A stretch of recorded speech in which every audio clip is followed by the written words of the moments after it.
Did you know that the first international production of Wicked was only a half-hour long and cut out key characters like Madame Morrible, Dr. Dillamond, Bach, Nessarose, and Fiyero? I know what you're thinking. How would that even work? Well, it was a theme park adaptation produced for Universal Studios Japan, and bite-sized Wicked was actually kind of perfect. It retained most of the best songs while crafting a simpler narrative that got right to the heart of the story in 30 minutes or less. If only pizza could be that fast, am I right? The production opened with a bang, and after those iconic opening chords of No One Mourns the Wicked, we do not get No One Mourns the Wicked. We jump straight into the magic and majesty of the Emerald City with One Short Day in the Emerald City, and we are introduced to Glinda and Elphaba, who are exploring the city on their way to meet the wizard. They enter the throne room, they see the scary wizard head, then they discover that it's a man.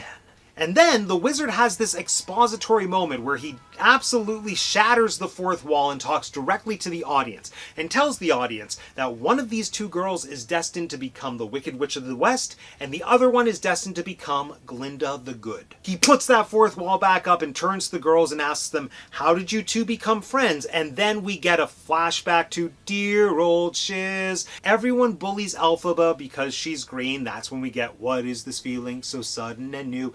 Then Elphaba displays magic and she finds out that because she's magical, she might get a chance to meet the wizard. That's when we get The Wizard and I. Glinda grows to respect Elphaba. Elphaba invites Glinda to the Emerald City, and in return, Glinda agrees to teach Elphaba how to be popular. Then we're back in the present. The wizard sings Sentimental Man because, of course, that's the song you're going to keep over Dancing Through Life. And then it's tale as old as time, you know. He shows Elphaba the Grimoire. Elphaba makes a flying monkey. She realizes the wizard is a fraud, and she decides to fight against him. But then it gets interesting, because then we get the classic Defying Gravity scene, but it is mashed up with For Good, giving us this grand finale to the show that's equal parts empowering and heartbreaking. So Defying Gravity starts business as usual, but then when it gets to I hope you're happy in the end, I hope you're happy, my friend, it transitions into For Good.